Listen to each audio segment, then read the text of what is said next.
In Denver International Airport, a decorated triple amputee veteran was about to board a routine flight home. What started as a simple journey to his daughter's wedding took a shocking turn when he came face to face with a pilot's deep-seated fears.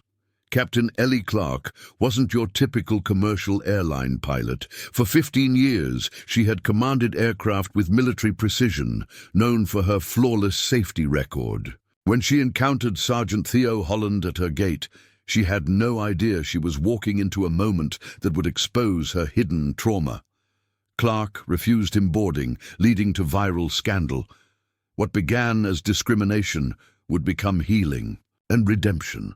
Before we jump back in, tell us where you're tuning in from, and if this story touches you, make sure you're subscribed, because tomorrow I've saved something extra special for you. The pre-flight checklist was Captain Ellie Clark's cathedral. Each item a prayer, each verification a ritual that held the chaos at bay. Her fingers moved across the Boeing 737's controls with the practiced precision of a surgeon, checking switches she'd verified twice already. The cockpit's familiar embrace of buttons, screens, and procedures created the illusion of control, the same illusion she'd been perfecting for 3 years. Oil pressure nominal, hydraulics green, flight management system initialized. Her voice carried the measured calm of 15 years in commercial aviation, but her hands trembled slightly as she reached for the transponder.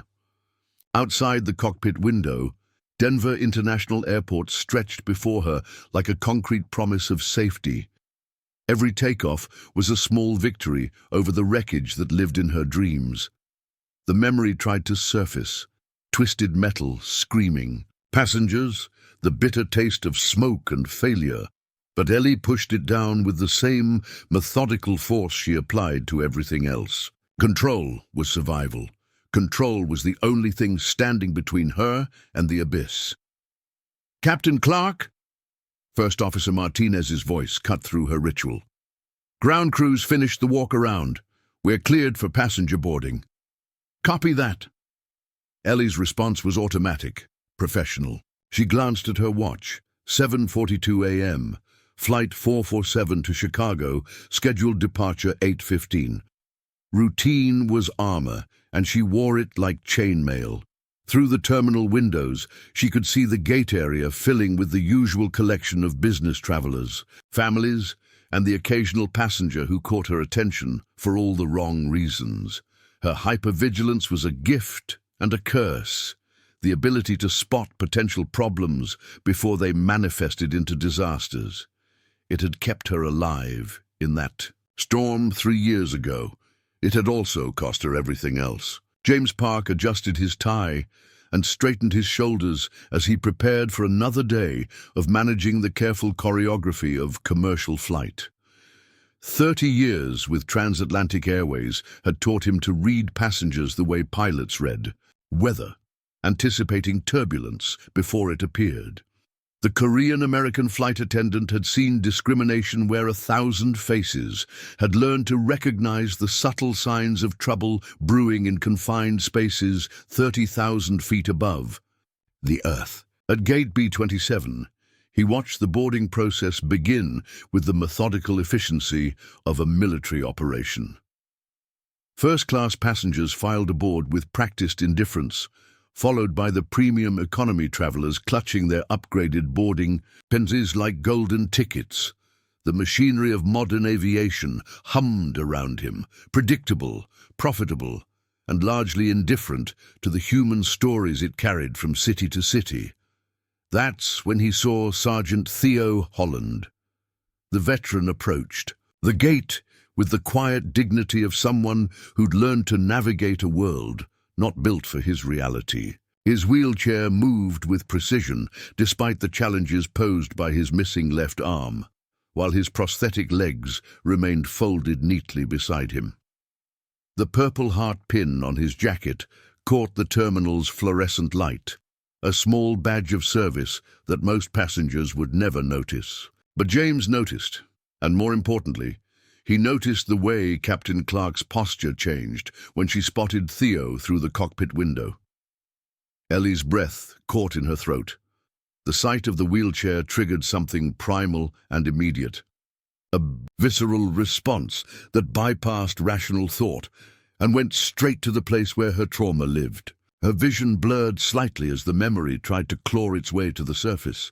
Seat 23A, an elderly passenger in a wheelchair, the evacuation slides that couldn't deploy fast enough, the screams that... No! The word escaped her lips before she could stop it. Martinez looked up from his own checklist, confused. "Ma'am, nothing. Continue preparations." But Ellie's hands were already moving toward her radio, her training and her terror engaging in a battle she wasn't even aware she was fighting. The rational part of her mind knew the regulations, understood that wheelchair passengers flew safely every day, but the part of her that lived in permanent fear of losing control again saw only obstacles, complications, variables that could turn routine into catastrophe. Theo had seen that look before. The subtle shift in posture, the way conversations died when he entered a room, the uncomfortable silence that followed the initial politeness. 22 months of rehabilitation had taught him to recognize the moment when his presence became a problem for other people. But this was different. This was a commercial flight, with federal regulations and clear policies about accessibility. This was supposed to be the easy part. "Excuse me, sir." The gate agent's voice carried a forced cheerfulness that didn't reach her eyes. "I'm going to need you to step aside for a moment while we verify some documentation." The words hung in the air like a challenge. Around them, other passengers began to take notice, the subtle shift of attention that occurred when routine became interrupted by the unexpected. Theo's service dog, a German shepherd named Charlie, sensed the tension and moved closer to his handler's chair. "Is there a problem with my ticket?" Theo's voice remained level, but James Park caught the slight tightening around his eyes, the look of a man who'd faced worse than airline bureaucracy, but hoped he wouldn't have to today. In the cockpit, Ellie's finger hovered over the radio switch. The regulation she was about to invoke was rarely used, buried deep in the manual under special circumstances and safety protocols. Section 121, 585, Emergency Evacuation Procedures, and Passenger Limitations. The captain's discretion to refuse boarding to any passenger deemed a potential impediment to emergency evacuation. She pressed the switch. "Ground operations, this is Flight 447 actual. We have a potential safety concern at the gate. Passenger in wheelchair with mobility limitations may present evacuation challenges in emergency situations. Requesting delay of boarding until safety protocols can be reviewed." The words tasted like ashes in her mouth, but the terror was stronger than her conscience. In her mind, she was protecting her passengers from the kind of catastrophe she'd lived through. In reality, she was weaponizing her trauma against an innocent man whose only crime was needing accommodation. James Park's phone was in his hand. Before the gate agent finished explaining the delay, his fingers moved with the muscle memory of someone who documented discrimination too many times to count. The video captured everything: Theo's dignified confusion, the other passengers' growing discomfort, the way the airline staff avoided eye contact while explaining that safety protocols required additional review. "This is unacceptable," Theo said quietly, but his voice carried the authority of someone accustomed to being heard. "I've flown on commercial aircraft dozens of times since my injury. My paperwork is in order. My prosthetics meet all FAA requirements, and my service dog is properly certified." The gate agent glanced nervously toward the cockpit windows. "Sir, I understand your frustration, but the captain has concerns about..." "About what?" The question came from Eleanor Shaw, who had called her father just as the drama began unfolding. 300 miles away, she was putting the finishing touches on her wedding preparations, expecting to see her father walk her down the aisle in 36 hours. The phone call she received instead would change everything. "Dad, what do you mean you can't make the flight? The wedding is tomorrow." Theo's voice cracked slightly as he explained the situation, his composure finally beginning to fracture. "They're saying I'm a safety risk, Elena. After everything, they're saying I can't fly because of my prosthetics." The terminal around them had gone quiet, passengers pulling out phones to document what was clearly becoming a situation. Some filmed openly, others tried to be discreet, but the story was already beginning to write itself in the digital realm, where justice and injustice played out in real time. James Park continued recording, his own memories of discrimination giving weight to his actions. His brother had come home from Vietnam to similar treatment, the casual cruelty of a society that sent young men to war and then treated them like broken things when they returned. This was different, more subtle, but the underlying message was the same. Your sacrifice makes us uncomfortable. In the cockpit, Ellie stared at her hands as they shook slightly against the control yoke. The radio crackled with ground control's confirmation that boarding would be delayed pending safety review. She had what she wanted: control, safety, the elimination of variables that might complicate an emergency evacuation.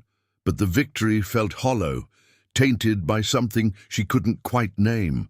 Through the window, she could see Theo Holland sitting in his wheelchair with the patience of a man who'd learned that dignity was sometimes the only weapon available against institutional indifference. His service dog remained alert, but calm, trained to provide stability in moments when the world became unpredictable. The irony wasn't lost on either of them. The pilot sought control through exclusion, while the veteran found strength through acceptance of what couldn't be controlled. Both were wounded warriors in their own way, products of a system that created heroes and then struggled to know what to do with them when the heroics were over. As Flight 447's departure time approached, James Park uploaded the first video to social media with a simple caption: "Decorated veteran denied boarding on a transatlantic air Flight 447. This is not who we are. Justice for Theo." Within minutes, the post began to spread.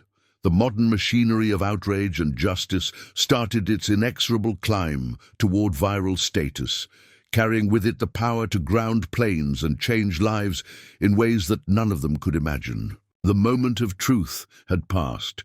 The consequences were just beginning. The wheels of Flight 447 lifted from the Denver tarmac with their usual mechanical precision, but Captain Ellie Clark's hands trembled as she gripped the yoke. 37,000 feet. That was her goal. Get to cruising altitude, engage autopilot, and maybe the rhythmic hum of the engines would drown out the echo of Sergeant Holland's quiet dignity as security had escorted him away from the gate. "Climbing to flight level 370, her," co-pilot announced, his voice cutting through her thoughts. Ellie forced herself to focus on the instruments: airspeed, altitude, heading. The familiar dance of numbers that had once brought her comfort now felt like a mockery. Every protocol she'd memorized, every safety procedure she'd internalized, all of it had led to that moment at the gate when she'd looked at a wounded veteran and seen only risk. 3 rows behind the cockpit, flight attendant James Park checked his phone one final time before switching to airplane mode. The video he'd discreetly recorded was already uploading to his social media accounts. 30 years in commercial aviation had taught him to recognize institutional discrimination when he saw it. His brother Danny had faced similar treatment returning from Vietnam. Different war, same prejudice. The post was simple: disabled veteran denied boarding on transatlantic Flight 447 due to safety concerns. Sergeant Theo Holland served our country and lost 3 limbs, saving his unit. Today, he was supposed to fly home for his daughter's wedding, Instead, he was humiliated and turned away. This is not who we are. Justice for Theo, veteran rights. Within minutes, James's phone buzzed with notifications, shares, comments. The digital wildfire had begun. 2 hours south of Denver, Elena Shaw stared at her wedding dress hanging in the closet of her childhood bedroom. The lace her grandmother had worn, the pearls her mother had added, the something blue her father was supposed to pin to her bouquet. She'd hung up the phone 20 minutes ago, but his words still echoed. "I'm sorry, sweetheart. They wouldn't let me on the plane." Her fingers moved across her phone screen with practiced efficiency. As a trauma nurse, she'd learned to channel crisis into action. Her father had taught her that before the explosion, before the rehabilitation, before she'd learned to see him as breakable. The first call went to the Veterans Affairs contact she'd met during her father's treatment. The second to her nursing supervisor, who had connections with disability rights organizations. By the third call, she was no longer just a hurt daughter. She was an advocate with a network. "This is Elena Shaw. I'm calling about a discrimination incident involving my father, Sergeant Theo Holland." Across town, Michael Holland sat in his dorm room at the University of Colorado, staring at his laptop screen. The hashtag #JusticeForTheo was trending, and his father's story was spreading across social media platforms. Comments poured in from strangers, some supportive, others cruelly dismissive, probably making it up for attention. "Special treatment isn't a right. Our veterans deserve better." Michael's jaw clenched. For months, he'd been angry at his father for making everything about the war. Now he was angry at a world that seemed determined to forget his father's sacrifice while simultaneously demanding he be grateful for it. His ROTC scholarship letter sat in his desk drawer, unopened since the day his father had come home broken. Maybe it was time to stop running from what service actually meant. At the Veterans Affairs Medical Center, Dr. Amanda Foster felt her phone buzz during her lunch. Break. The video James Park had posted appeared in her feed, and she recognized both men immediately. She treated Sergeant Holland during his darkest months of rehabilitation, helping him process not just physical trauma, but the guilt of surviving when others hadn't. And Captain Clark. She remembered the airline pilot who'd attended exactly 3 therapy sessions before disappearing, claiming she was fine despite textbook PTSD symptoms. Dr. Foster saved the video and pulled up her patient files. Confidentiality prevented her from speaking publicly, but she could reach out privately. Both of them would need support in the coming days. Somewhere over Kansas, Captain David Hill received an alert on his Transatlantic Airways app. A developing situation involving Flight 447, his ex-wife's flight. The brief message from corporate mentioned a passenger incident and potential liability concerns. David's stomach dropped.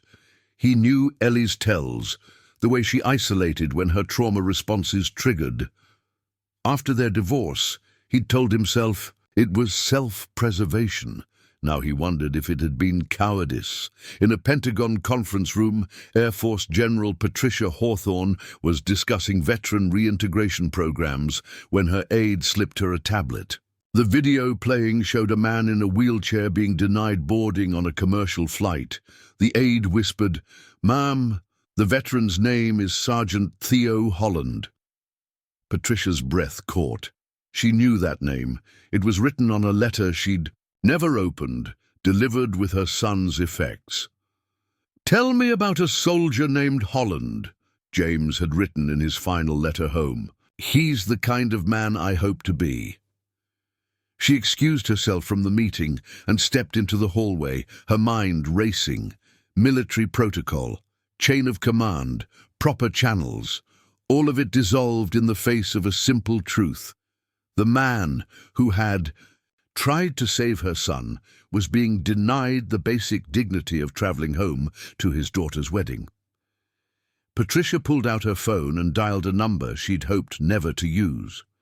Emergency authority to ground civilian aircraft was reserved for national security threats. But sometimes the threat wasn't to national security. It was to the nation's soul. Back on Flight 447, Ellie completed her routine checks and engaged the autopilot. The plane hummed its way eastward while below, a digital storm gathered force. She didn't know about the hashtags or the phone calls or the general reaching for unprecedented power. She only knew that somewhere in the cabin behind her, passengers were probably discussing what they'd witnessed. And somewhere on the ground, a father was missing his daughter's wedding because of a decision she'd made in a moment of fear. The altitude indicator read 37,000 feet. She'd reached her goal. Now came the hardest part, staying there. James Park checked his phone one more time, watching the numbers climb. 50,000 shares, 100,000. The story was going viral, spreading beyond airline industry circles into mainstream media. His career was probably over, but his brother's ghost finally felt at peace. Outside the aircraft windows, storm clouds gathered on the horizon. The storm clouds building outside Flight 447's windows seemed to mirror the tempest in General Patricia Hawthorne's mind as she stood in the Pentagon hallway, her son's final letter trembling in her hands. She'd carried it unopened for 18 months, unable to face his last words. Now, with Sergeant Holland's name echoing in her memory, she finally broke the seal. "Mom, by the time you read this, I'll either be home or... well, you know the risks. I wanted to tell you about someone. Here's Sergeant Theo Holland. He's got 2 kids back home, a daughter getting married soon and a son heading to college. Yesterday he spent his leave helping local kids learn to read instead of sleeping off the heat. When I asked him why, he said his daughter taught him that. Strength isn't about what you can destroy, but what you can build. He's the kind of man I hope to be, the kind of soldier you raised me to be. Tell him I said thanks if anything happens. Tell him his kids should be proud. Love you always." James Patricia's hand pressed against the wall as the memory she'd buried for 18 months crashed over her like ice water. Kandahar Province, Afghanistan. 18 months earlier. The IED had been buried deep, a sophisticated device that waited until the entire patrol was in the kill zone. Sergeant Theo Holland was riding shotgun in the lead vehicle when the world exploded into fire and metal and screaming. Through the smoke and chaos, Theo's training kicked in. His left arm hung useless, his legs were trapped, but Lieutenant James Hawthorne was alive in the seat behind him, conscious but bleeding heavily from shrapnel wounds. In the back of the vehicle, Private Martinez was unconscious, his breathing shallow. "Holland, can you move?" James's voice was strained but calm. "Working on it, sir." Theo's right arm still functioned. He could feel the warm spread of blood down his legs, but pain was just information. He had soldiers to save. The vehicle was on fire. They had maybe minutes before the fuel tank went up. Theo used his good arm to drag himself backward, positioning his body as a shield for the lieutenant while he worked to free Martinez. "Leave me," James whispered as Theo struggled to lift the unconscious private. "Get him out." "Not happening." Sir." Theo's voice carried the quiet authority of a man who'd never left anyone behind. He managed to pull Martinez free and push him toward the blown-out rear of the vehicle. "You're next." But James was trapped worse than Theo had realized. The explosion had bent the vehicle's frame, pinning the lieutenant's legs. Blood loss was making him weak. "Holland," James's voice was fading. "Listen to me. Tell my mother. Tell her about the kids in the village. Tell her I tried to be the soldier she raised. You tell her yourself, sir. Stay with me." Theo worked frantically, using his good arm and his shoulder to try to bend the twisted metal. The fire was spreading, the heat becoming unbearable. He could hear helicopters in the distance. Help was coming, but it might not be fast enough. "My mom's got this thing about strength," James continued, his words coming in gasps. She thinks it's about not breaking. But you taught me different. You taught me it's about what you do when you're already broken. The metal finally gave way, but James was unconscious from blood loss. Theo dragged him from the wreckage just as the fuel tank exploded, the blast throwing them both clear. He used his body to shield the lieutenant from the debris, taking shrapnel that would cost him his remaining functional limb. When the medics arrived, they found Theo Holland unconscious on top of Lieutenant Hawthorne, both arms now useless, his legs mangled beyond repair. He'd given everything to save his officer. It hadn't been enough. Denver International Airport, present day. Dr. Amanda Foster sat in her car in the medical center parking lot, her own memories surfacing as she watched the viral video for the third time. She recognized the look in Captain Clark's eyes, the hypervigilance that came with unprocessed trauma. It was the same look she'd worn for months after her own crash. Fort Hood, Texas, 3 years earlier. Captain Ellie Clark had been having the dream again when her phone rang. Flight 298, emergency landing, severe weather, mechanical failure. 23 passengers dead, including 2 children. The investigation would eventually clear her of any wrongdoing. She'd followed every protocol, made every correct decision given the circumstances. But the dead don't care about protocols. She'd replayed those final minutes thousands of times. The hydraulics failing, the left engine cutting out, the impossible choice between a water landing that might save everyone or a runway approach that offered better odds for most, but guaranteed casualties if it went wrong. She'd chosen the runway. 23 people had died because of mathematics and probability and the cruel calculus of emergency aviation. The nightmares started immediately. The hypervigilance came later, the compulsive checking, the obsessive attention to details that might prevent another catastrophe. She'd started seeing threats everywhere, nervous passengers, unusual cargo, anyone who didn't fit her mental profile of safe. When Dr. Foster had tried to help her process the trauma, Ellie had quit therapy after 3 sessions. "I'm fine," she'd insisted. "I just need to be more careful." But careful had become paranoid. Cautious had become discriminatory. And now, watching Sergeant Holland's quiet dignity in the viral video, she was forced to confront what her unhealed trauma had cost not just her, but an innocent man who'd already sacrificed everything for others. Pentagon hallway.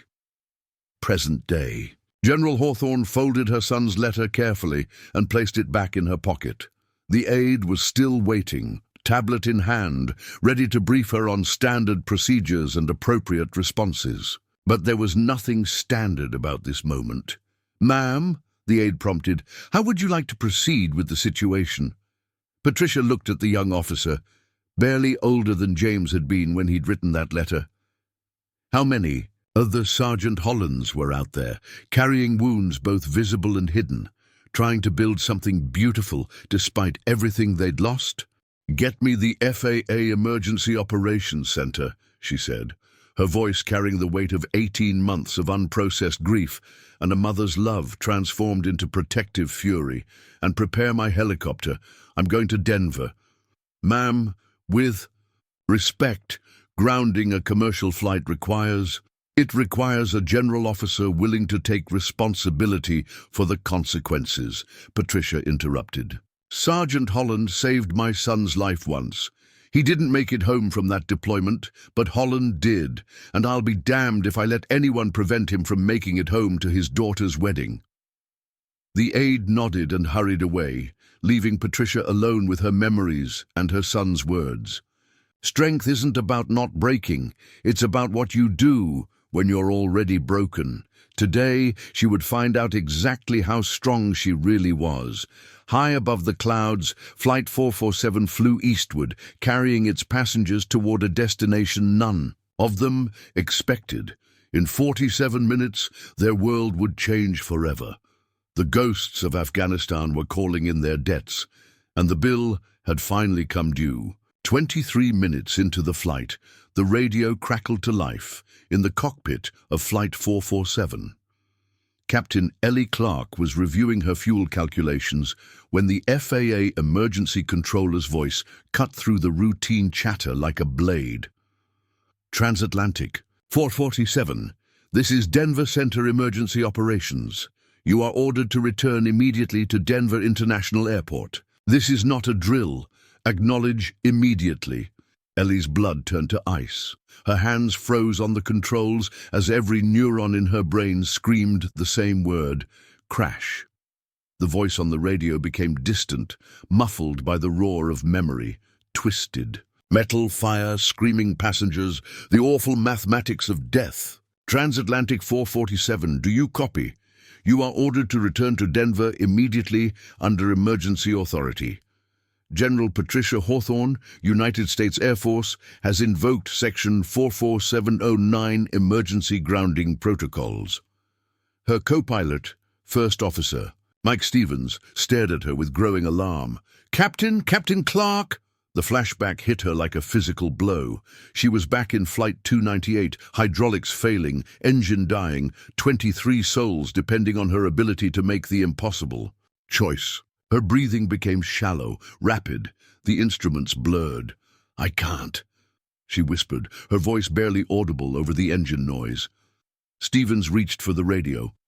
Denver Center, this is First Officer Stevens, Transatlantic 447. Please, repeat your instructions. Our captain is experiencing a medical situation. In the passenger cabin, the announcement came over the intercom with the calm professionalism that 30 years in aviation had taught James Park to maintain, even when his world was falling apart.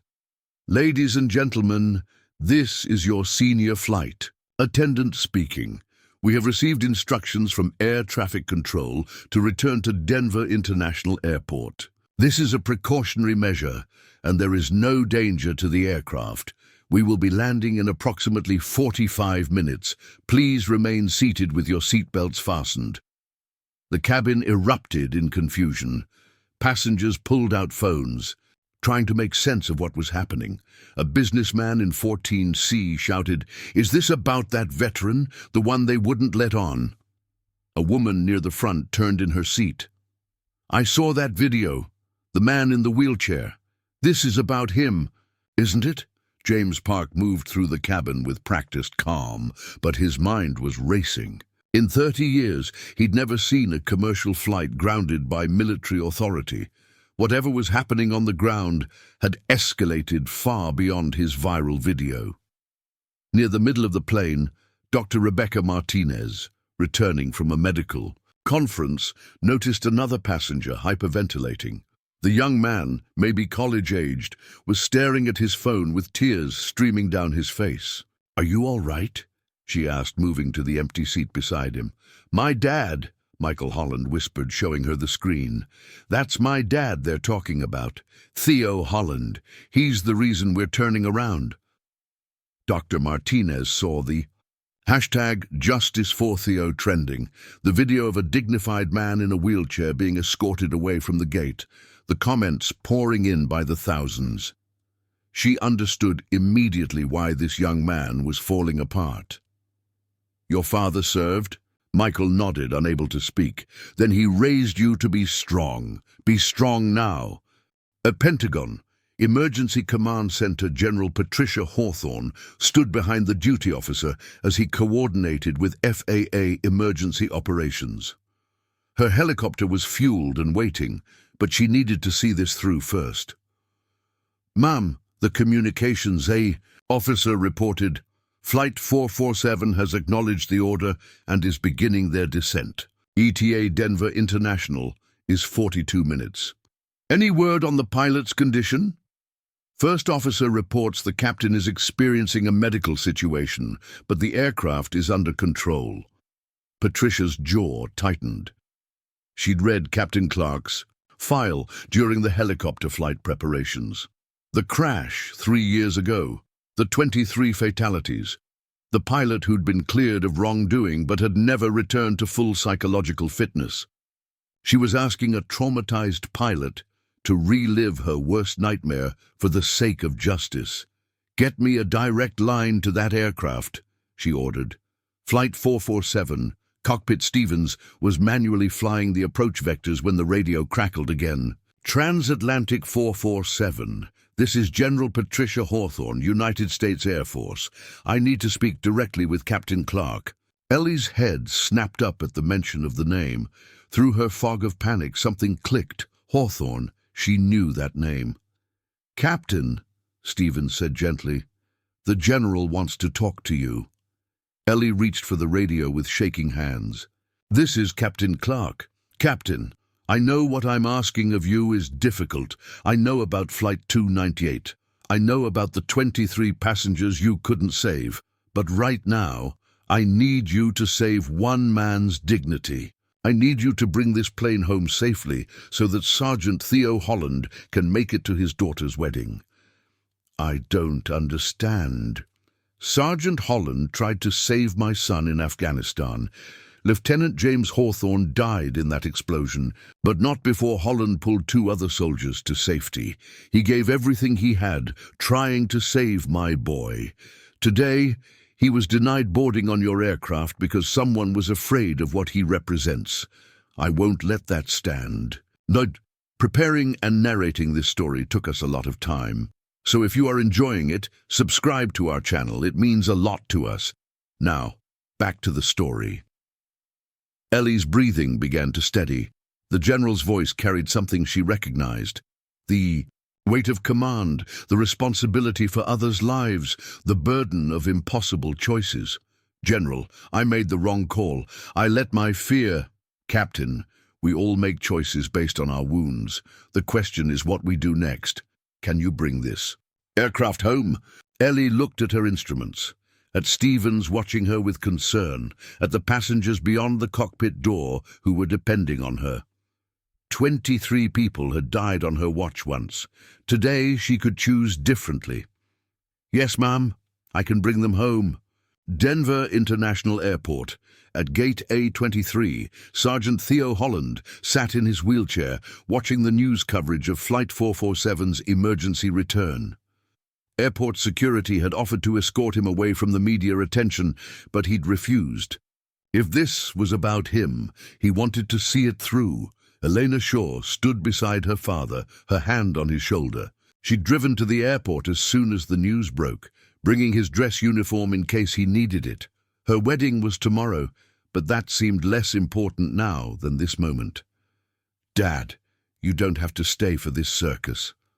Theo's eyes remained fixed on the departure board, showing Flight 447's updated arrival time. "Yes, I do. Whatever's happening up there, people are taking risks because of what happened to me. The least I can do is be here when they land." On the concourse television, a news anchor was explaining the unprecedented nature of military authority being used to ground a civilian flight. Veterans groups were calling it justice. Airlines were calling it dangerous precedent. Social media was calling it everything from heroic to tyrannical. But Theo Holland just called it unexpected. For 18 months he'd felt invisible, forgotten, a burden on a world that had moved on without him.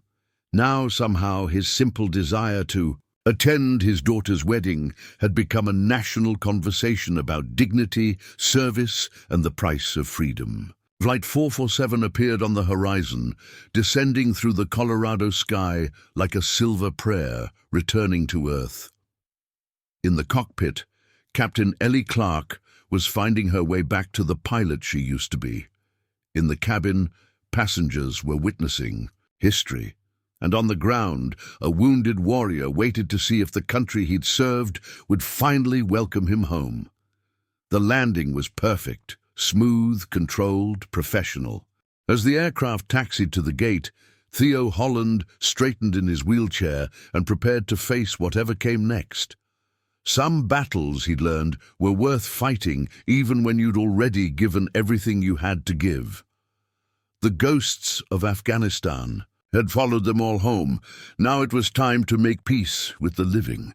The jetway's familiar metallic thrum couldn't drown out the chaos beyond Gate A23 as Flight 447's passengers began to disembark.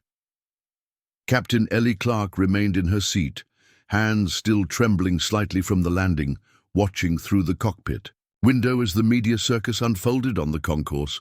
Cameras, reporters, protesters holding signs reading "Heroes Welcome" and "Justice for our Veterans." Transatlantic Airways security flanked her as she finally emerged from the aircraft, their presence more protection than punishment. Behind her, First Officer Stevens carried her flight bag, his loyalty unwavering despite the professional catastrophe she'd created. "Captain Clark, no comment to the media until you've spoken with legal," the lead security officer murmured as they moved through the gate area. But Ellie wasn't looking at the reporters. Her eyes were fixed on the man in the wheelchair 30, feet away, surrounded by his family and an Air Force general in full-dress uniform.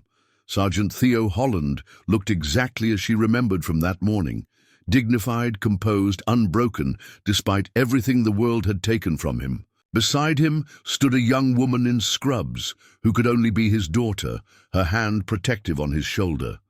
A young man in a University of Colorado sweatshirt hovered nearby, anger radiating from every line of his body. "Elena, maybe we should," Theo began, but his daughter cut him off. "No, Dad, you're not hiding from this, not after what they did to you." Michael Holland's fists clenched as he watched the pilot who'd humiliated his father being escorted past them. For months, he'd been ashamed of his father's broken body, embarrassed by the wheelchair and the prosthetics and the way people stared. Now he was ashamed of his own shame. "She doesn't get to just walk away," he said, his voice carrying the sharp edge of youth and righteousness. "Michael." Theo's voice held the quiet authority that had once commanded soldiers. "She's not the enemy." Across the concourse, General Patricia Hawthorne concluded her impromptu press conference with practiced military precision. "This incident highlights the ongoing challenges our wounded warriors face in civilian society. I will be conducting a full review of the circumstances that led to today's events." The reporters shouted follow-up questions about her unprecedented use of military authority to ground a civilian flight, but Patricia was already moving toward the Holland family. She'd flown from Washington to face this moment, and now that Flight 447 was safely on the ground, she had a promise to keep. "Sergeant Holland," her voice carried across the noise as she approached. Theo's head turned, and Patricia saw her. Son's eyes looking back at her, the same intensity, the same quiet strength that James had written about in his final letter. For a moment, neither of them spoke. "General Hawthorne." Theo's voice was steady, respectful. "Ma'am." "My son spoke of you in his letters, Lieutenant James Hawthorne." The recognition hit Theo like a physical blow. The young officer who'd died in his arms, who'd whispered about his mother's definition of strength as the fire consumed their vehicle. "James was a good soldier, ma'am. A good man. He told me you tried to save him. I couldn't save him." The words came out broken, carrying 18 months of survivor's guilt. "I tried, but I couldn't.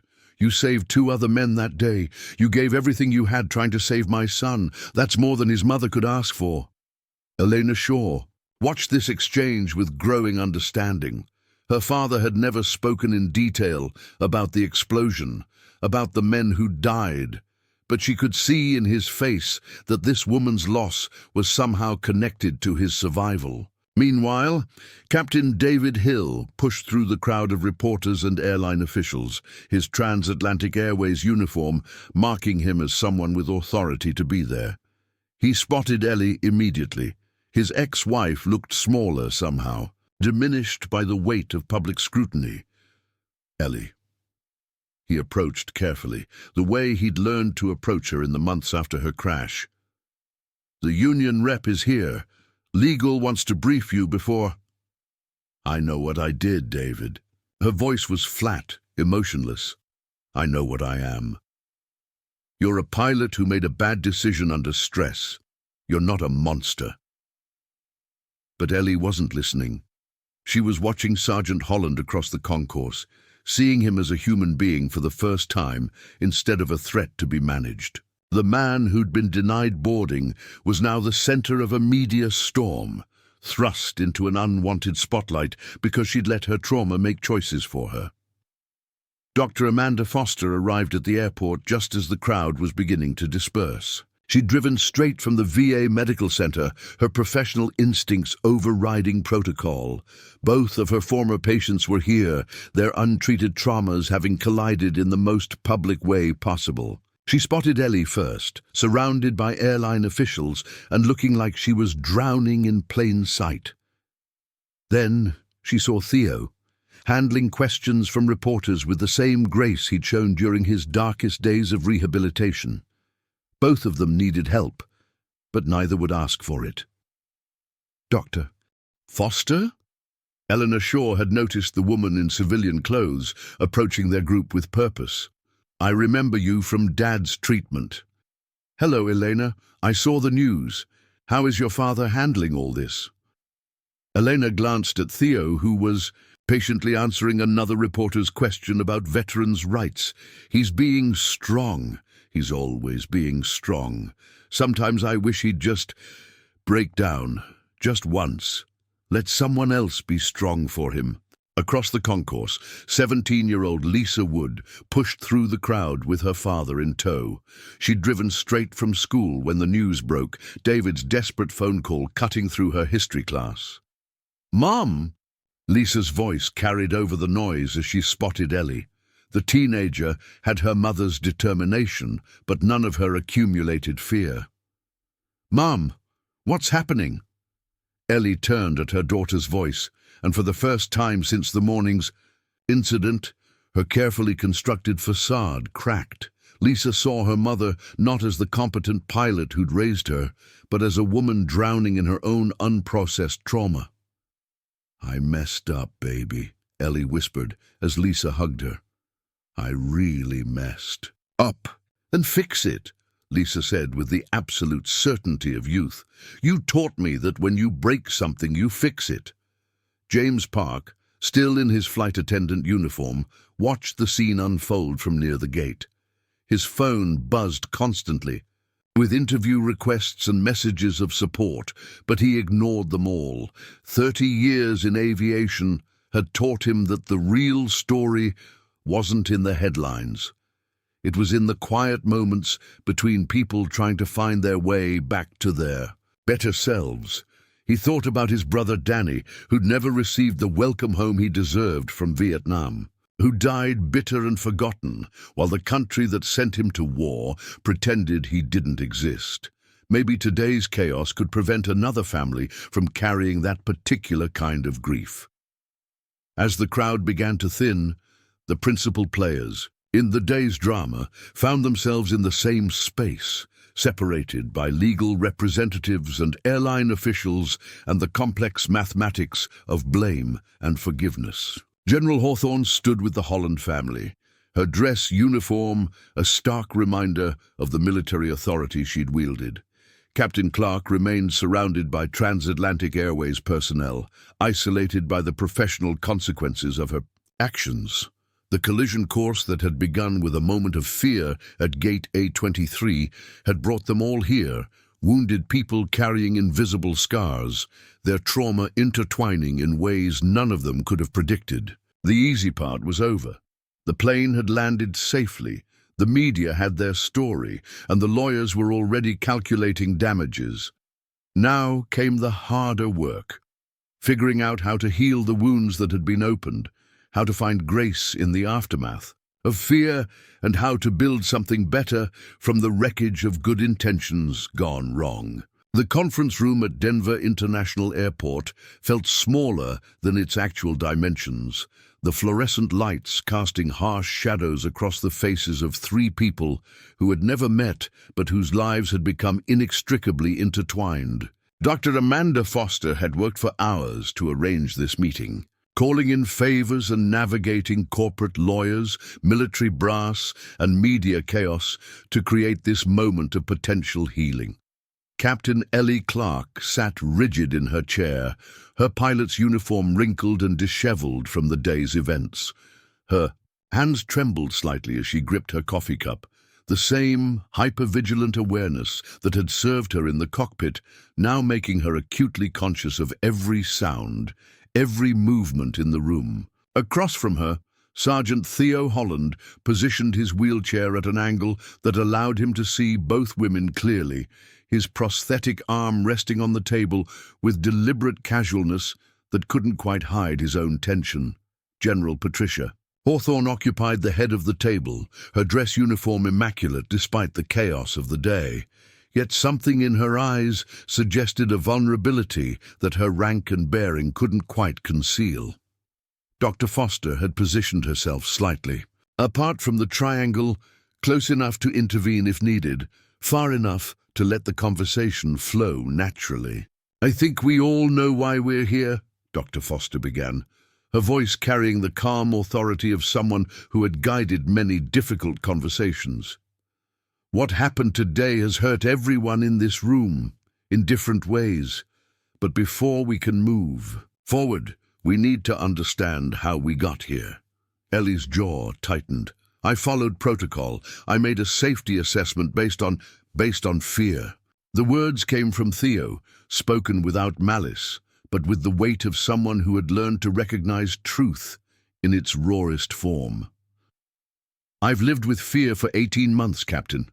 I know what it looks like." The silence stretched between them, thick with unspoken pain. Ellie's composure began to crack, her breathing becoming shallow. Dr. Foster recognized the signs immediately, the same symptoms she'd seen in their private sessions, the same terror that had driven Ellie to seek help and then abandon it when the work became too difficult. "Tell them about Flight 1247, Dr. Foster said quietly. Ellie's head snapped up, her eyes blazing with betrayal. "That's confidential, you can't—" "I'm not violating confidentiality," Dr. Foster replied evenly. "I'm asking you to share what you're ready to share, but they need to understand, Ellie, and you need to say it out loud." The room fell silent, except for the distant hum of airport activity beyond the walls. When Ellie finally spoke, her voice was barely above a whisper. 3 years ago, I was flying a regional route from Seattle to Denver. Weather was rough, but nothing I hadn't handled before. Mechanical failure during approach. Hydraulics went out, then the backup system failed. Her hands began to shake more violently. Theo watched her with the same intense focus he'd once reserved for scanning roadsides for IEDs. General Hawthorne leaned forward slightly, her expression softening as she recognized the signs of trauma in a fellow warrior. "I brought her down in a field about 2 miles from the airport," Ellie continued. "Textbook emergency landing, they said. 23 people died anyway. The impact, the fire. She looked up, meeting Theo's eyes for the first time. "I pulled 11 people out of that wreckage before the fire department arrived. But I couldn't save them all. I couldn't save enough of them. And today, when you saw me," Theo said, understanding dawning in his voice, "you saw another potential failure. Another person you might not be able to save if something went wrong." Ellie nodded, tears streaming down her face. "I know it's not rational. I know it's not fair. But when I saw your prosthetics, your wheelchair, all I could think about was evacuation procedures, about how long it would take to get everyone out if we went down, about how I'd have to choose who to save first." General Hawthorne's voice cut through the emotional atmosphere like a blade.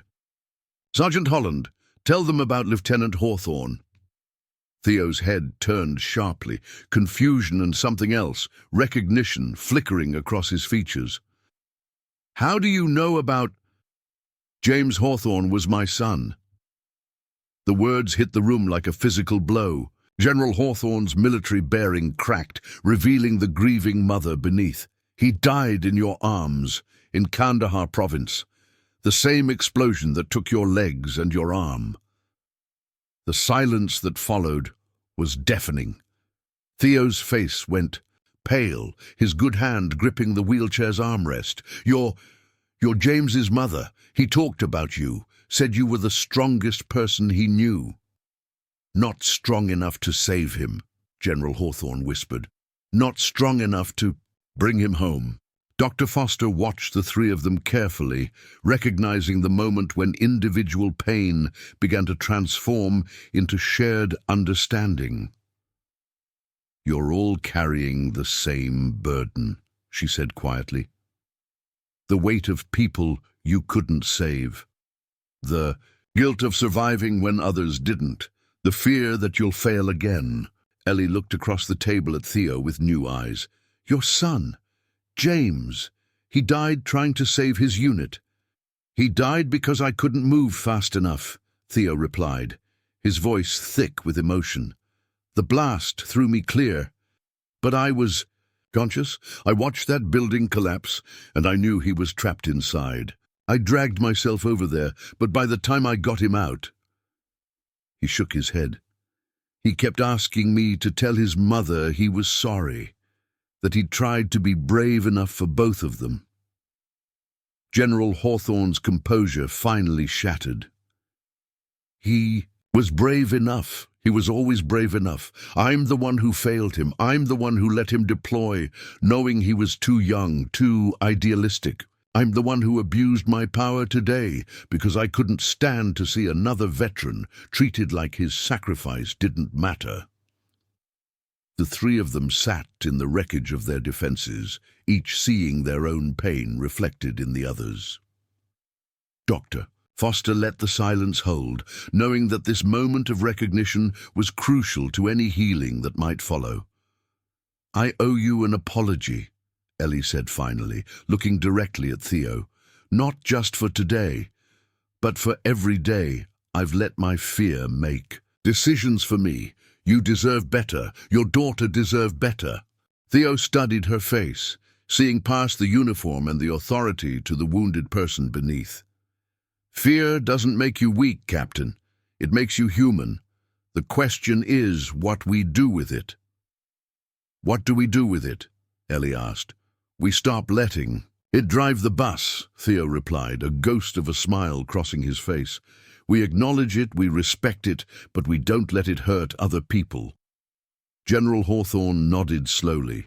I've spent 3 years trying to protect every veteran I could because I couldn't protect my son. But today, I became part of the problem. I abused my power, endangered civilians, because I was too afraid to face my own grief. Dr. Foster leaned forward. The question now is whether you're all ready to do the work, real work. Not just acknowledging the pain, but learning to live with it, without letting it define your choices. The three of them looked at each other, across the table, seeing not enemies or strangers, but fellow travelers on a difficult journey. Outside, the airport hummed with activity, planes taking off and landing, people beginning and ending journeys of their own. I'm ready, Ellie said, quietly. I've been running from this for 3 years. I'm tired of running. Count me in, Theo added, but I want changes, real changes, not just for me, but for the next veteran who needs to get home. General Hawthorne straightened in her chair, her military bearing returning, but tempered, with new humility. Then let's get to work, all of us, together. As the meeting continued into the evening, 3 broken people began the slow process of healing, not just their own wounds, but the systems that had failed them all. The reckoning had begun, and with it, the possibility of redemption. The conference room at Denver International Airport felt smaller than its actual dimensions, the fluorescent lights casting harsh shadows across the faces of 3 people who had never met, but whose lives had become inextricably intertwined. Dr. Amanda Foster had worked for hours to arrange this meeting, calling in favors and navigating corporate lawyers, military brass and media chaos to create this moment of potential healing. Captain Ellie Clark sat rigid in her chair, her pilot's uniform wrinkled and disheveled from the day's events. Her hands trembled slightly as she gripped her coffee cup. The same hyper-vigilant awareness that had served her in the cockpit, now making her acutely conscious of every sound, every movement in the room. Across from her, Sergeant Theo Holland positioned his wheelchair at an angle that allowed him to see both women clearly, his prosthetic arm resting on the table with deliberate casualness that couldn't quite hide his own tension. General Patricia Hawthorne occupied the head of the table, her dress uniform immaculate despite the chaos of the day. Yet something in her eyes suggested a vulnerability that her rank and bearing couldn't quite conceal. Dr. Foster had positioned herself slightly apart from the triangle, close enough to intervene if needed, far enough to let the conversation flow naturally. "I think we all know why we're here," Dr. Foster began, her voice carrying the calm authority of someone who had guided many difficult conversations. "What happened today has hurt everyone in this room, in different ways. But before we can move forward, we need to understand how we got here." Ellie's jaw tightened. "I followed protocol. I made a safety assessment based on fear." The words came from Theo, spoken without malice, but with the weight of someone who had learned to recognize truth in its rawest form. "I've lived with fear for 18 months, Captain. I know what it looks like." The silence stretched between them, thick with unspoken pain. Ellie's composure began to crack, her breathing becoming shallow.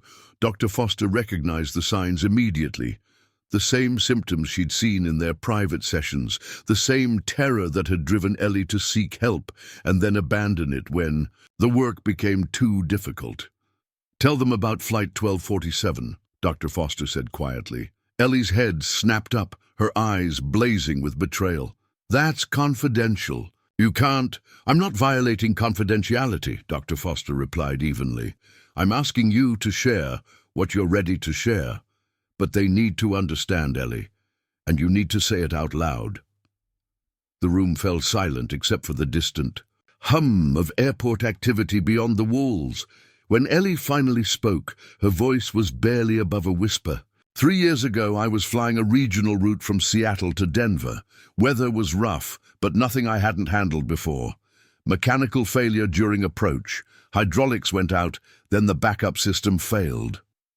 Her hands began to shake, more violently. Theo watched her with the same intense focus he'd once reserved for scanning roadsides for IEDs. General Hawthorne leaned forward slightly, her expression softening as she recognized the signs of trauma in a fellow warrior. "I brought her down in a field about 2 miles from the airport," Ellie continued. "Textbook emergency landing," they said. 23 people died anyway. The impact, the fire.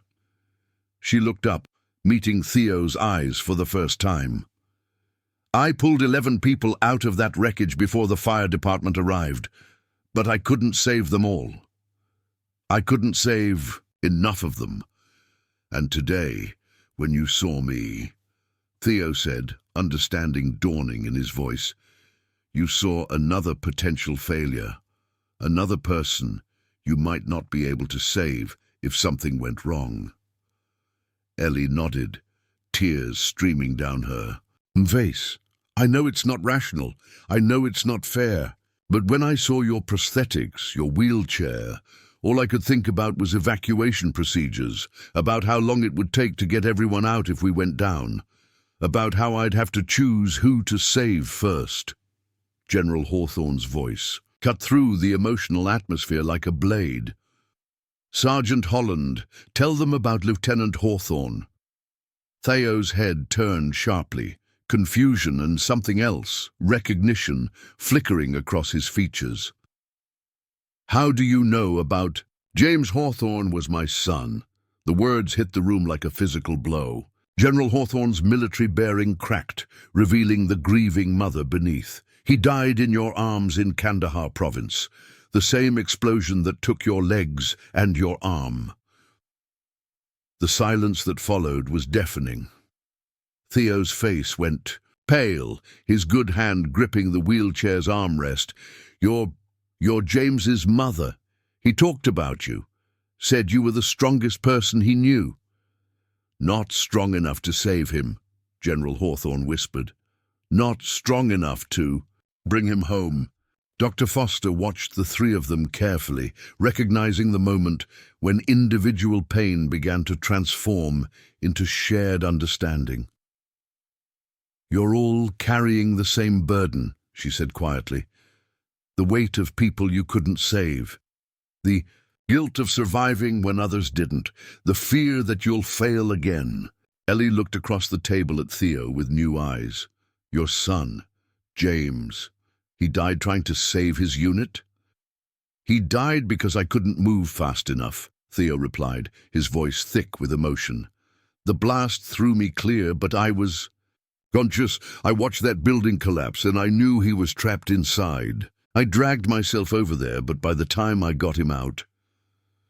He shook his head. "He kept asking me to tell his mother he was sorry, that he'd tried to be brave enough for both of them." General Hawthorne's composure finally shattered. "He was brave enough. He was always brave enough.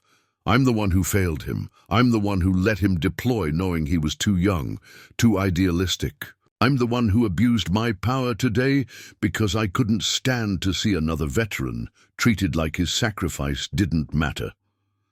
The three of them sat in the wreckage of their defenses, each seeing their own pain reflected in the others. Dr. Foster let the silence hold, knowing that this moment of recognition was crucial to any healing that might follow. "I owe you an apology," Ellie said finally, looking directly at Theo. "Not just for today, but for every day I've let my fear make decisions for me.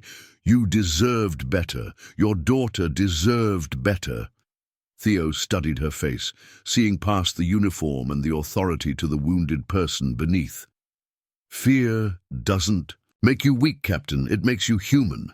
The question is what we do with it. What do we do with it?" Ellie asked.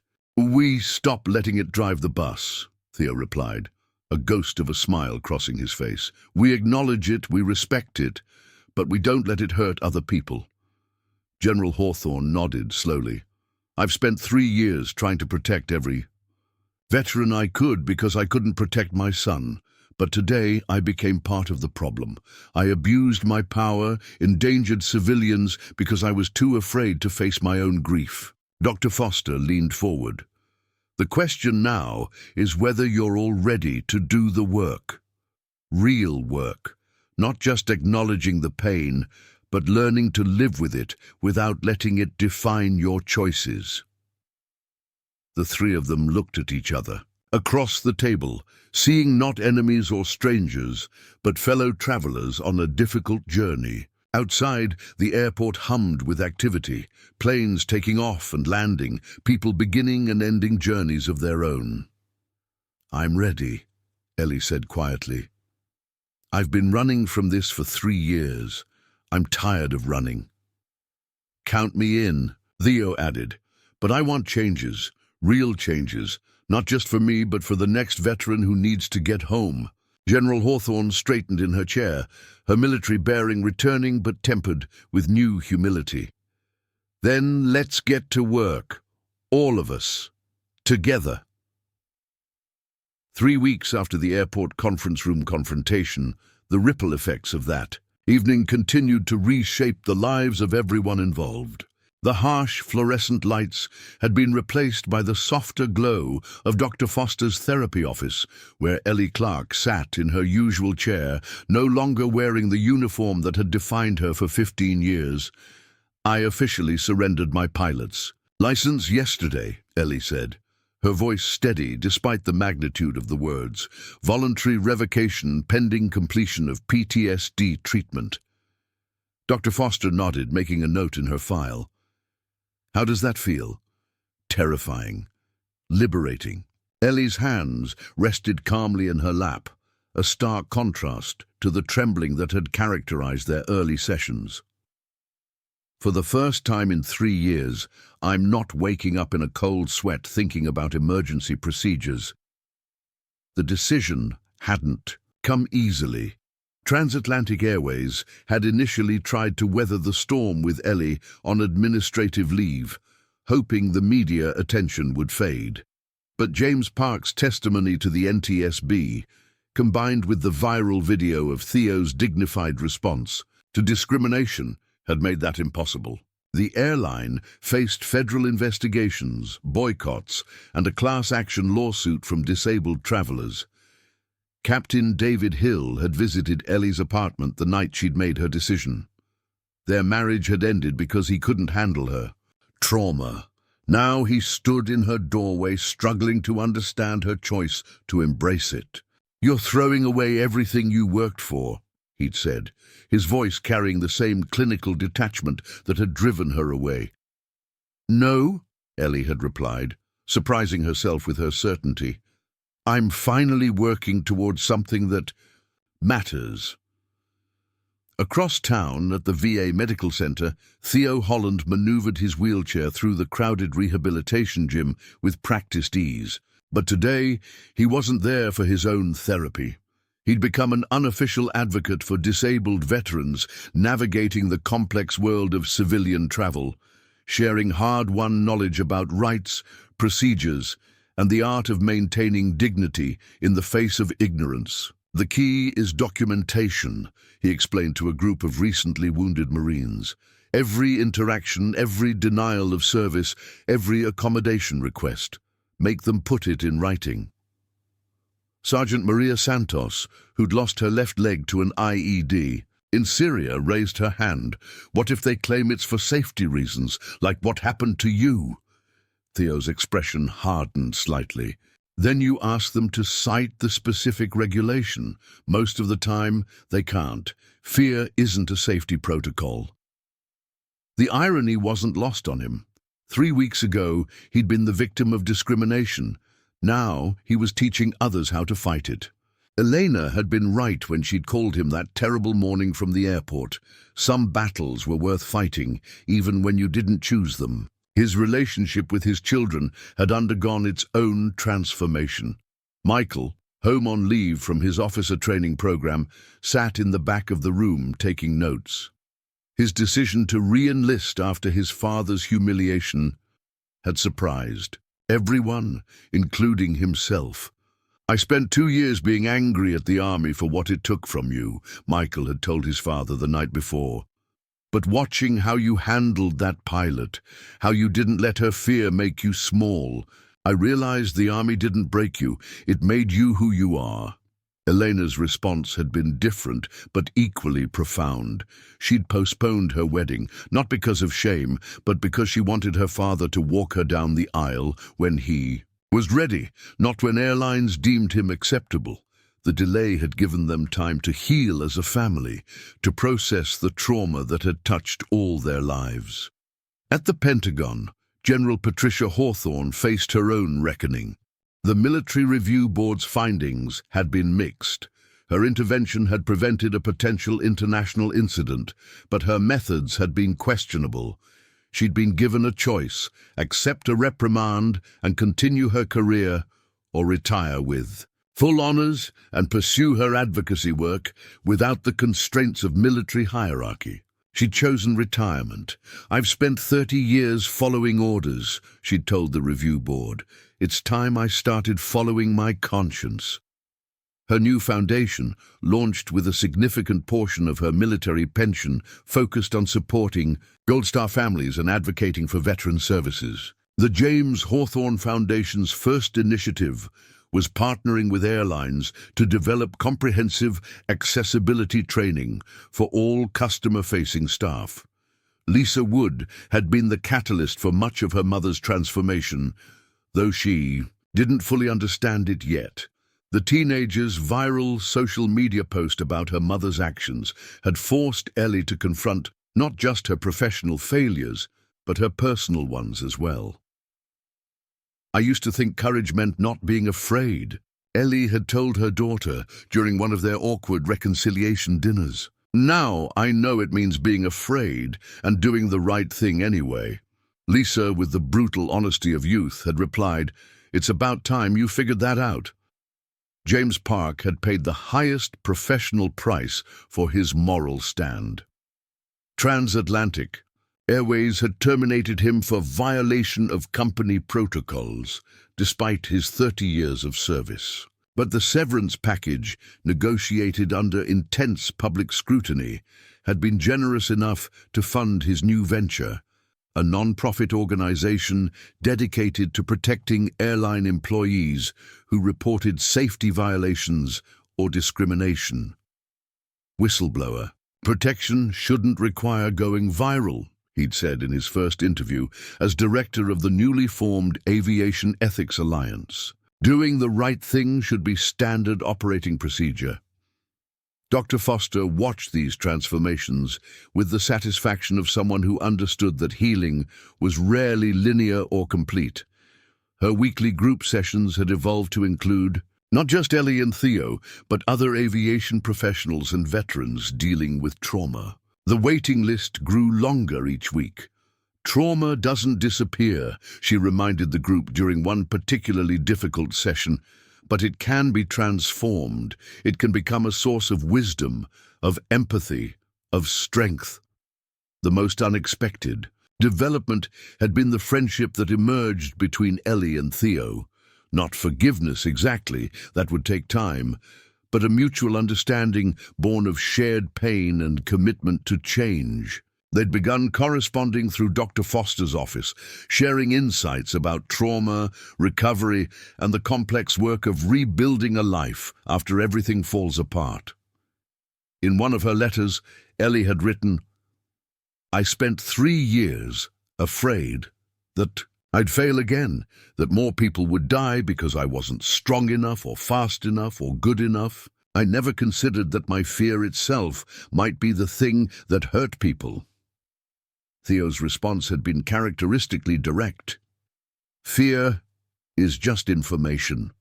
The question is whether we let it paralyze us or teach us."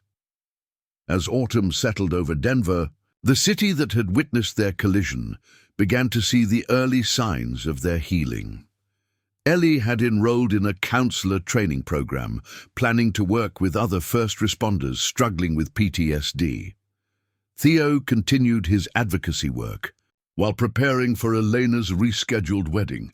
General Hawthorne's foundation had secured its first major corporate partnership, promising systematic change in how veterans were treated during travel. But perhaps the most significant change was the hardest to measure. The gradual shift from shame to purpose, from isolation to community, from the weight of what they'd lost to the possibility of what they might build together.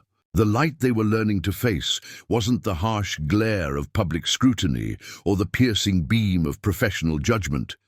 It was the gentler illumination of truth about themselves, their wounds, and their capacity to transform pain into something that might help others heal. The work was far from finished, but it had finally, truly begun. 6 months had passed since that October day at Denver International Airport, and spring was beginning to paint the Colorado landscape in tentative greens.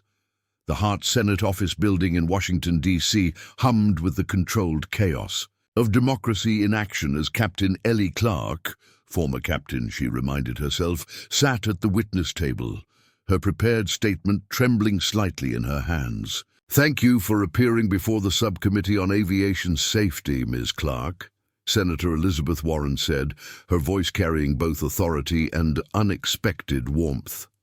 "Your testimony today could help prevent other tragedies."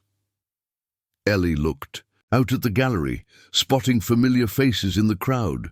Dr. Foster sat in the third row, offering an encouraging nod. James Park had driven down from Baltimore, where his Aviation Ethics Alliance had opened its first regional office. Most surprisingly, Theo Holland sat near the back, his wheelchair positioned beside the aisle, his presence both challenging and supportive. 6 months ago, Ellie began, her voice steadier than she'd expected. "I made a decision that changed multiple lives, including my own. I discriminated against a decorated veteran because my own untreated trauma made me see him as a threat rather than a human being seeking to get home to his daughter's wedding." The committee room fell silent, except for the soft clicking of photographers' cameras. This wasn't the sanitized corporate testimony usually heard in these chambers. This was raw, personal truth. "I'm here today not to make excuses, but to advocate for mandatory mental health screening and support for all aviation professionals.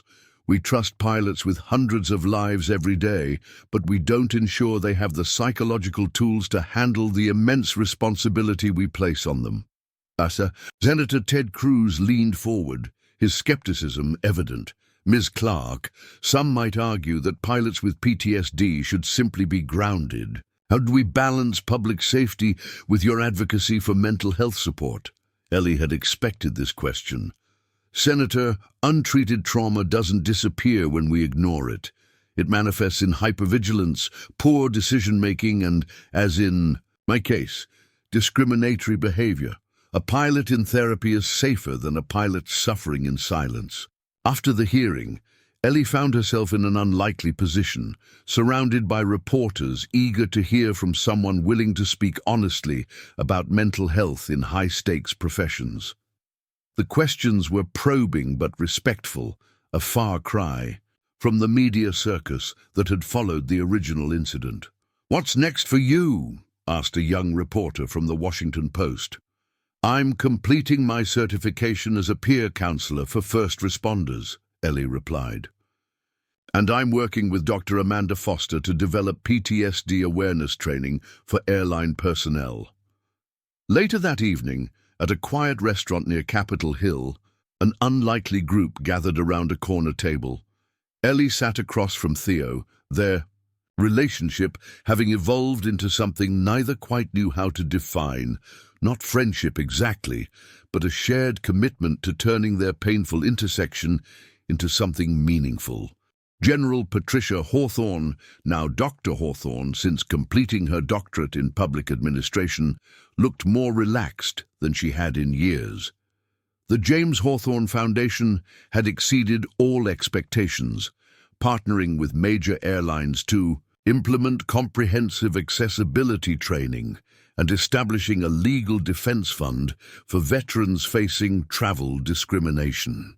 "Transatlantic Airways announced their new policies today," she said, raising her water glass in a mock toast. "Every employee, from baggage handlers to pilots, will receive disability awareness training. They're also establishing a rapid response system for accommodation requests." James Park smiled wryly. "Only took a federal investigation, 3 class action lawsuits, and a congressional hearing to make them do the right thing."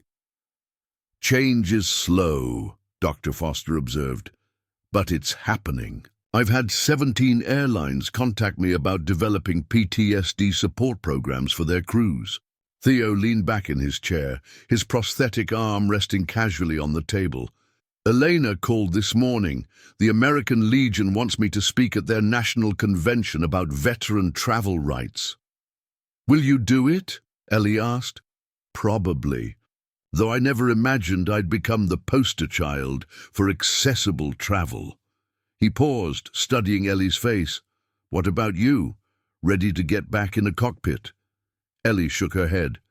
"I don't think I'll ever fly commercially again, but that's okay, I found something else."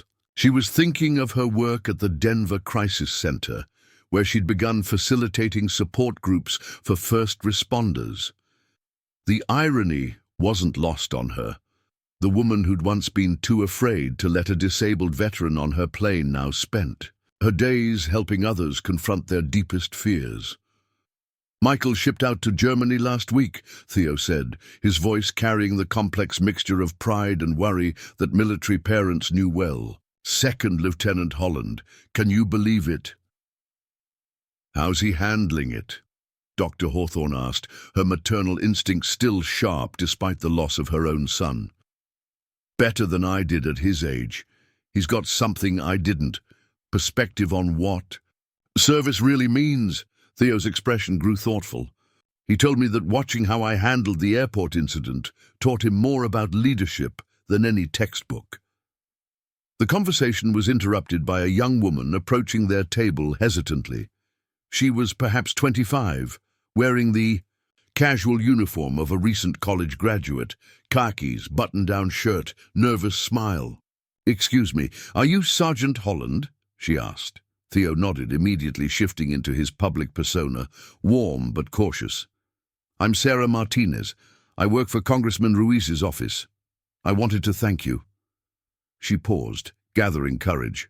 "My brother was injured in Afghanistan 2 years ago, lost both legs. He was so angry, so isolated.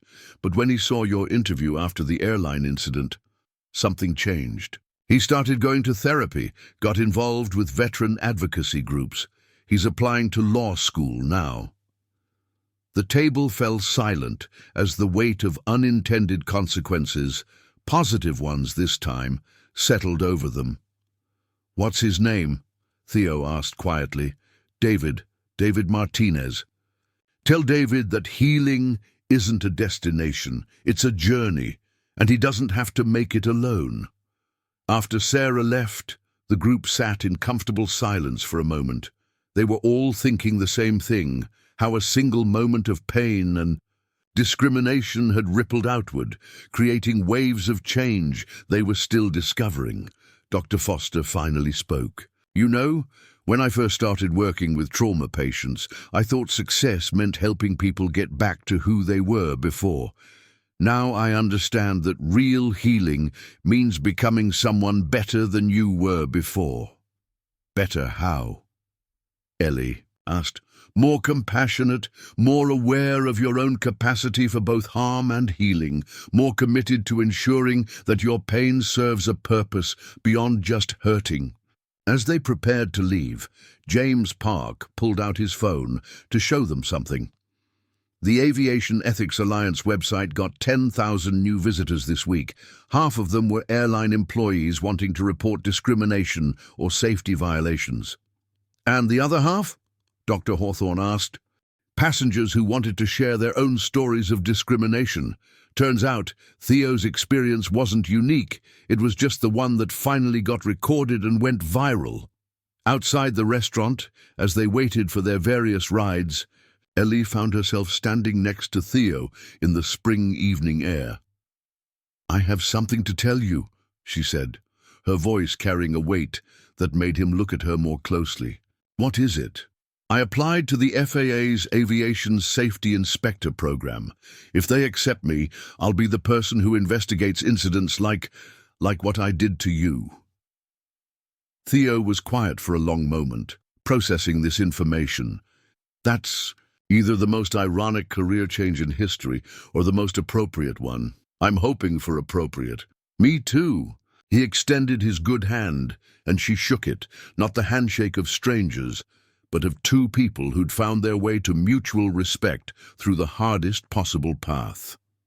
As Ellie climbed into her taxi, she reflected on how much had changed since that terrible day in October. They weren't friends. The wound was too deep for that, the power dynamic too complex. But they had become something perhaps more valuable, allies in the work of ensuring that trauma became a source of wisdom rather than perpetual harm. The taxi pulled away into the DC traffic, carrying her toward her hotel and the flight home. Tomorrow, her first time as a passenger since her crash 3 years ago. But she wasn't afraid anymore. She had work to do, bridges to build, and the hard-won knowledge that courage wasn't the absence of fear, but the willingness to act with compassion despite it. Behind her, the Capitol dome gleamed in the evening light, a symbol of the slow, imperfect, but essential work of democracy, not unlike the work of healing itself. The morning sun cast golden light through the tall windows of the Aurora Veterans Rehabilitation Center, where white chairs lined the garden terrace in perfect rows. Elena Shaw stood at the altar in her grandmother's ivory lace dress, her eyes bright with tears that had nothing to do with wedding nerves and everything to do with the sight of her father adjusting his dress uniform one final time. Theo Holland had insisted on walking, not rolling, down the aisle.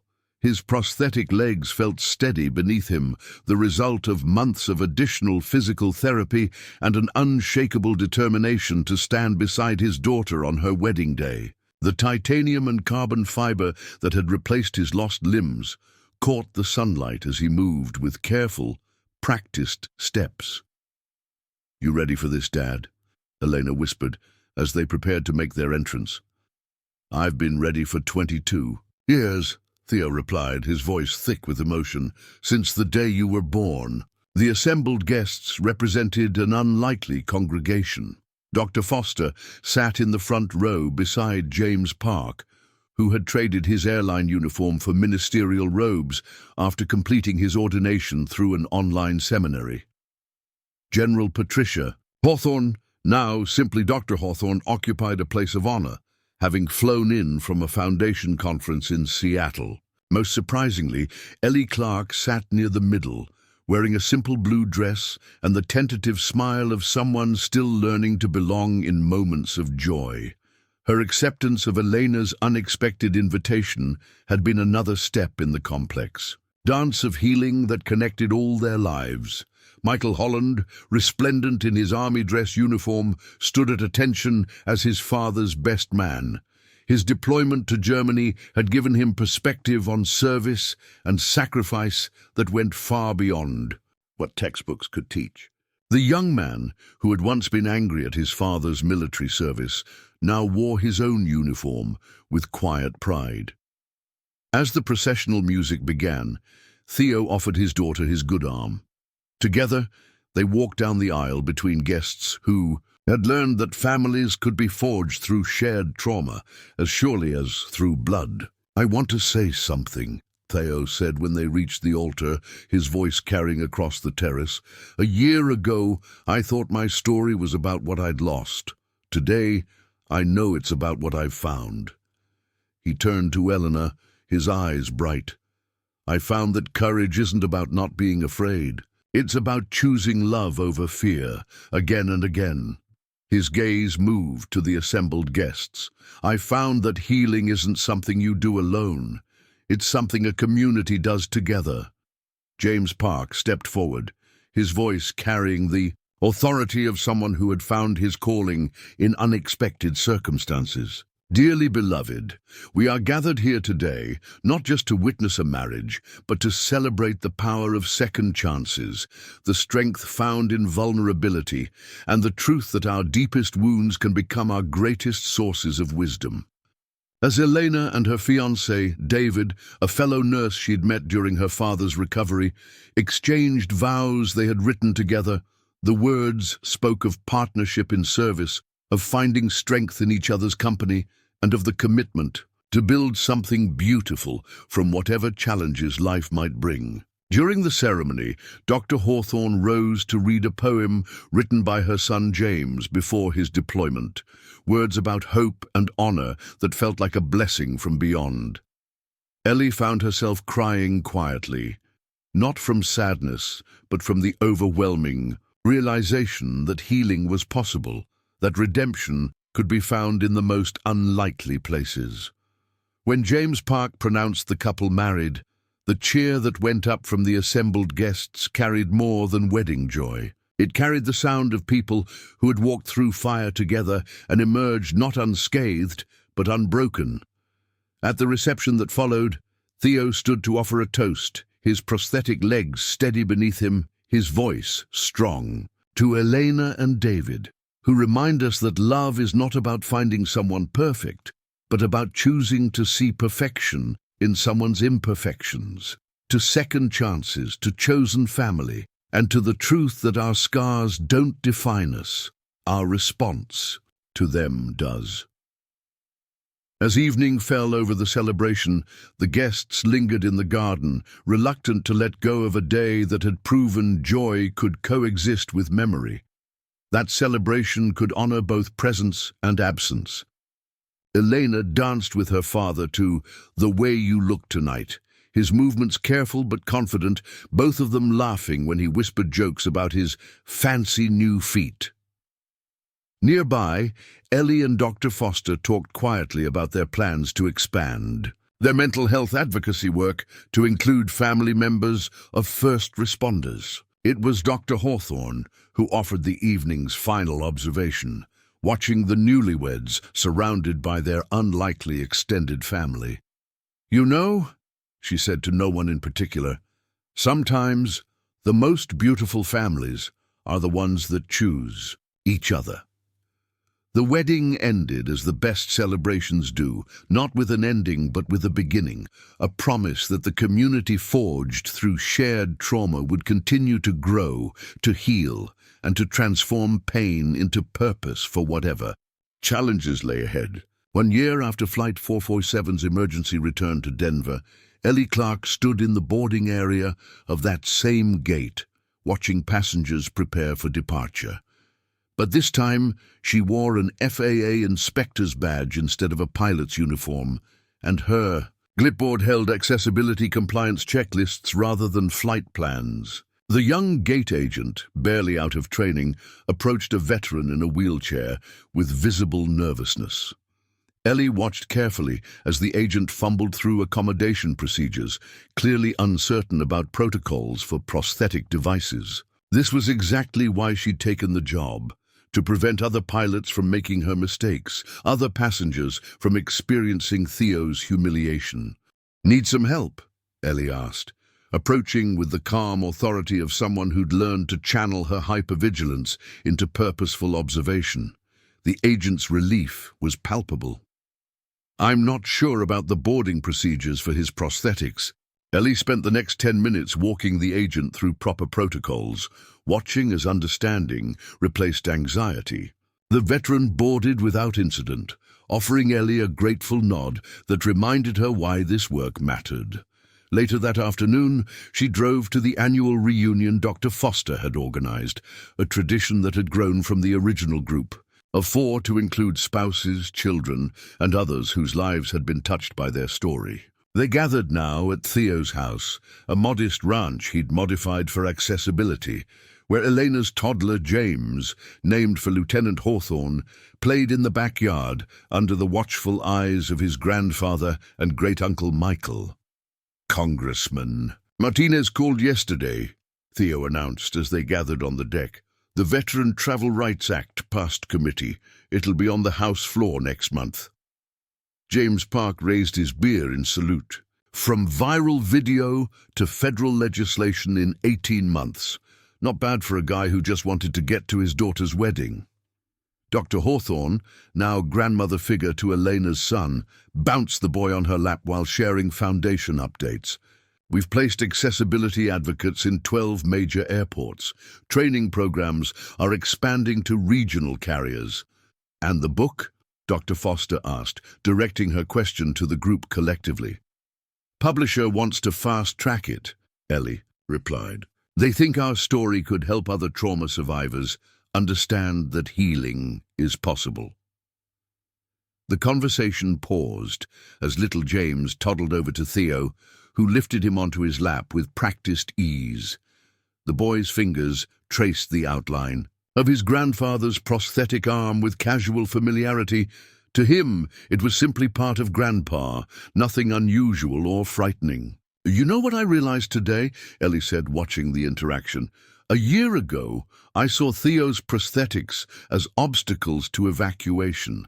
Now I watch this little guy treat them like playground equipment, and I understand that my fear was the only real obstacle." Michael, home on leave from his second deployment, nodded thoughtfully. "Dad always said courage isn't about not being afraid. It's about what you do with the fear." As evening settled over Denver, the group prepared to scatter back to their respective lives that had been irrevocably changed by 23 minutes of airtime and months of difficult healing. Dr. Foster gathered contact information for families interested in her new support network. James Park discussed whistleblower protection policies with Michael.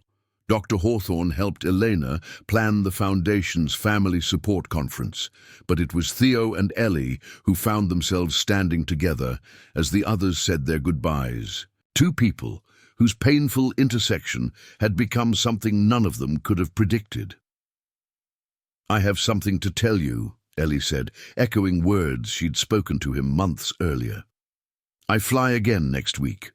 First time as a passenger since my crash. Nervous? Terrified," she admitted, "but I'm going anyway. The FAA is sending me to investigate an accessibility complaint in Seattle.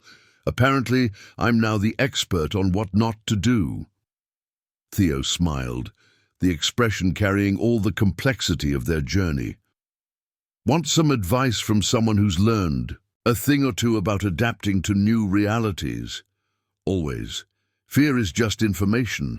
The question is whether you let it make your decisions, or whether you make decisions despite it." As Ellie drove home through the familiar streets of Denver, she thought about the flight next week, about the young veteran she'd helped board that morning, about the ripple effects that continued to spread from one terrible decision and the choice to make it right. Tomorrow she would return to work, continuing the unglamorous but essential task of ensuring that airlines served all passengers with dignity. Next week she would board a plane as a passenger, confronting her own remaining fears. Next month she would testify again, this time in support of legislation that might prevent other veterans from facing discrimination. The work was far from finished. Healing never really was. But as she pulled into her driveway, Ellie realized she was no longer afraid of the work ahead. Fear had taught her caution, trauma had taught her empathy, accountability had taught her purpose. The horizon stretched ahead, full of challenges and possibilities in equal measure, and for the first time in years, she was ready to meet them both. Up next, you've got two more standout stories right on your screen. If this one hit the mark, you won't want to pass these up. Just click and check them out, and don't forget to subscribe and turn on the notification bell so you don't miss any upload from us.